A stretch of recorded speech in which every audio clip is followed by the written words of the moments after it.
Y bien, mañana a las 8 de la mañana se realiza un seminario muy importante que se llama Gestión de la Innovación, la gran ventaja competitiva.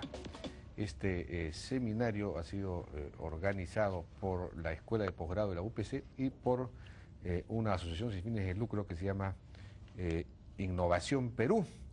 Ambas, Innovación Perú fundada por Jacqueline Saetone y además también es directora de este posgrado. Jacqueline, buenas noches, ¿qué tal? Buenas noches, Jaime, gracias por invitarme a tu programa. Bueno, están organizando este seminario Gestión de la Innovación, la gran ventaja competitiva. ¿De qué se trata? ¿Cuál es la idea? Bueno, ha venido al Perú IDEO, que es una de las empresas más innovadoras del mundo. Ellos, por ejemplo, han inventado la Palm 5 y el mouse, pero más allá de las innovaciones en tecnología, ellos han desarrollado un método de innovación que se llama diseño centrado en el ser humano. Pero diseño se refiere acá no a diseño gráfico, sino al diseño de los futuros productos, servicios, experiencias con los clientes, etcétera. Entonces se refiere a innovación. Y ellos lo que van a hacer en el seminario de mañana es que van a explicar, en primer lugar, en qué consiste esta metodología de diseño. Luego, cómo podemos crear una cultura innovadora en lugares que tradicionalmente no son considerados innovadores. Y luego, cómo podemos innovar para tener un impacto social. Y el tema del desarrollo centrado en ¿Eso? ¿De qué consiste eso? Es un poco, lo que ellos hacen es, tienen grupos interdisciplinarios. Por ejemplo, juntan a un antropólogo, a un sociólogo, a un ingeniero, un diseñador de productos y van a observar clientes. Supongo el clásico es el caso del carrito de supermercados, que ellos tuvieron un especial en 60 minutos donde les pidieron que innoven, que rehagan un carro de supermercado en 5 días. Entonces, ¿qué hicieron? Fueron un grupo interdisciplinario a observar a los clientes y los observan en su ámbito de acción. Si, por ejemplo, van a innovar en computadoras, los ven en sus casas, cómo están haciendo. Entonces, identifican necesidades latentes, porque si, por ejemplo, lo que pasa es que cuando tú quieres crear un producto del futuro o un servicio del futuro, es muy difícil que tus clientes te puedan decir explícitamente qué quieren. Si Henry Ford le hubiera preguntado a la gente qué cosa necesita, en su época le hubiesen dicho un caballo más rápido, claro, ¿no? O sea, la gente no te va a decir necesito un carro, porque no se les ocurre, necesitas un emprendedor y un innovador que puedan desarrollar eso. Entonces ellos observan con todos sus sentidos, filman, toman fotos y usan diferentes lentes, porque al tener equipos multidisciplinarios, entonces cada uno ve cosas diferentes. Luego se juntan en una mesa y cuentan historias. Dicen, bueno, yo vi esto, yo vi lo otro. Y buscan insights, buscan desarrollar insights que les permitan luego crear prototipos, prototipos que no sirven para ser validados en el mercado, sino más que nada para poder perfeccionar los nuevos conceptos rápidamente.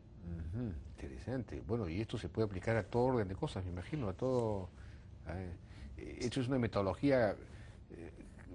Claro, la pregunta es si aquí los sociólogos, los antropólogos están acostumbrados a mirar ese tipo de cosas. No, lo que pasa es que tienes que aprender la metodología y para eso es el seminario de mañana. O sea, ellos van a explicar y van a dar casos y ejemplos de empresas con las que han trabajado, por ejemplo, y se puede aplicar, seas un micro, un pequeño, un mediano o un gran empresario. O sea, porque, por ejemplo, para darte un ejemplo de cómo se ha usado para impacto social, la Fundación de Melinda y Bill Gates financió que se desarrollara un manual para que esto se usara por ONGs en el África con agricultores rurales, por ejemplo. Pero también una empresa brasilera que se llama Havaianas, que es el mayor exportador de sayunaras, creo que del mundo, quería expandir esta marca. Entonces los contactaron para ver qué nuevos productos y servicios podían desarrollar. Y de esta forma se usa para diferentes tipos de, hasta para cementeras, o sea, para diferentes tipos de rubros. Aquí el segundo tema es cultivando la innovación en un lugar que no es innovador, estableciendo una cultura de innovación. ¿Cómo hacemos para establecer una cultura de innovación? Bueno, lo que pasa es que nosotros, digamos, cuando tú has tenido éxito con algún tipo de práctica, estás en el paradigma de la eficiencia, no te desvías para nada de la forma tradicional. O sea, si estás pilotando un avión, por ejemplo, tienes reglas muy claras de cómo tienes que hacer para manejar ese avión y no debes desviarte de eso. Ahí no hay que innovar, no hay que innovar. Ahí no hay que innovar, sería un desastre innovar en eso, ¿no? Pero digamos, si uno quiere innovar, tiene que tener espacios donde uno puede experimentar y donde uno pueda fracasar, por ejemplo, ¿no? Hay ciertas cosas que tienes que poder permitir para poder innovar. Tienes que ser humilde para aprender rápidamente de los errores, ¿no? Tienes que ser colaborativo. O sea, hay que tratar de crear, por ejemplo, espacios donde la gente pueda tener conversaciones informales y contarse los unos a los otros qué cosas, en qué están trabajando, qué cosas están haciendo. Me acuerdo que visité el año pasado las oficinas de Pixar, y en Pixar el mismo Steve Jobs se encargó de ver cómo diseñar ciertas áreas para que la gente se encontrara y pudieran hablar de en qué, saliendo de sus cubículos y pudieran contar en qué están trabajando. Entonces, por ejemplo, la cafetería, los baños, varias cosas están en una misma zona. ¿Los baños también son comunes? Bueno, no sé si serán comunes, pero lo que yo vi es que tenían una serie de lugares donde uno tenía que ir varias veces al día, donde la gente se podía encontrar y tener conversaciones informales, por ejemplo, ¿no? Ese es un caso. Imagino que será la salida del baño, porque dentro del baño, pero bueno, aquí el problema es que ahí tendremos que luchar contra la cultura del secreto, ¿no? Aquí la información es poder, entonces nadie quiere soltar, es un poco al revés. Innovar supone romper ese tipo de paradigmas, y cada sociedad tiene sus retos, y porque cada uno viene con una historia y todo lo demás, pero se trata, por ejemplo, de crear una cultura de colaboración. Se trata también de entrar en el paradigma más horizontal, entonces. Mucho más horizontal. En el Perú hay esa cultura hay una distancia social muy grande, no hay una jerarquización de las cosas. Sí, es muy importante que sea plano, porque, o sea, las mejores ideas no necesariamente van a venir de quien está en el rango más alto. A veces vienen de gente que no te esperabas que tuviera esa idea, y eso pasó con Shell, por ejemplo. Gary Hamel hizo un programa que se llama Game Changer de Shell, donde entrenaron a un grupo de ejecutivos para que evalúen planes de negocio o opciones de negocio, y le pidieron a toda la organización que por internet mandaran sus ideas. Y se sorprendieron porque muchas de las mejores ideas provinieron de gente que no era considerada innovadora dentro de la empresa. Ah, sí, extraordinario.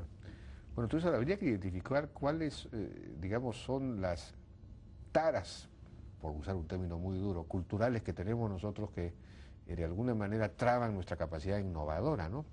Tenemos que hacer una especie de antropología local de ese asunto para destrabar eso, ¿no? Sería bueno hacer unos talleres que pudieran descubrir esas cosas.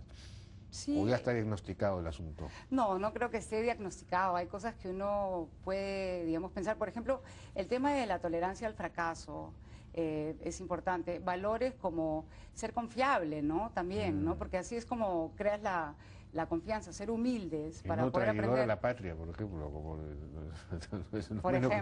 Por ejemplo. O traidor en general.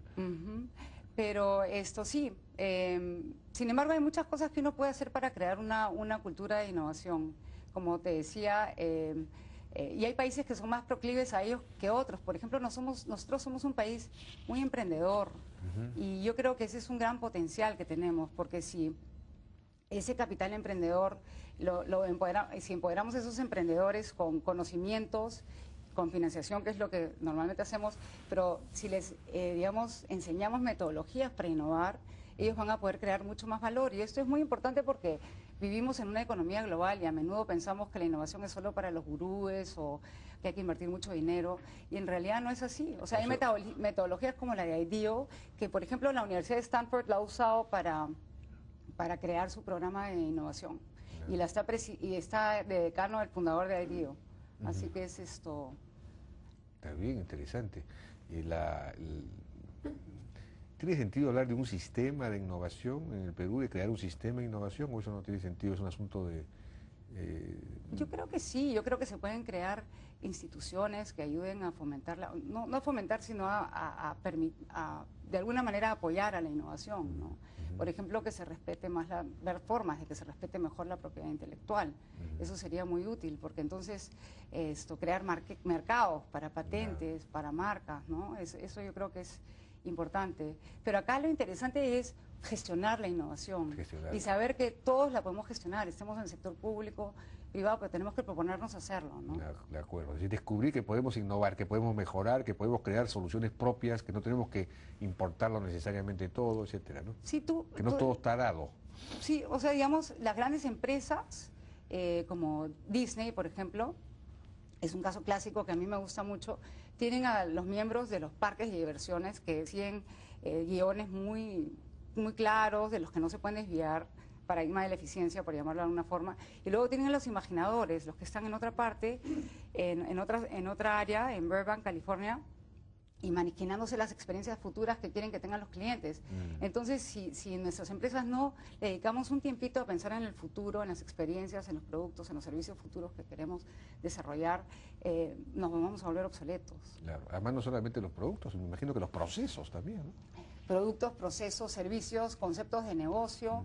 Se puede innovar en todos los ámbitos, porque muchas veces pensamos en innovar en tecnología y eso está muy bien, pero demora más tiempo, Claro. toma más inversión, ¿no? Jacqueline Saetones, muchísimas gracias. Queríamos hablar también de otros temas que sé que manejas, como por ejemplo planificación estratégica, intangibles, visión, todo lo demás, pero no tenemos tiempo ahora, lamentablemente. Fue la directora del Diplomado de Gestión de Innovación de la Escuela de Posgrado de la UPC y también fundadora de Innovación Perú, así se llama, efectivamente. Muchas gracias. Gracias. Vamos Jaime. a una pausa y regresamos.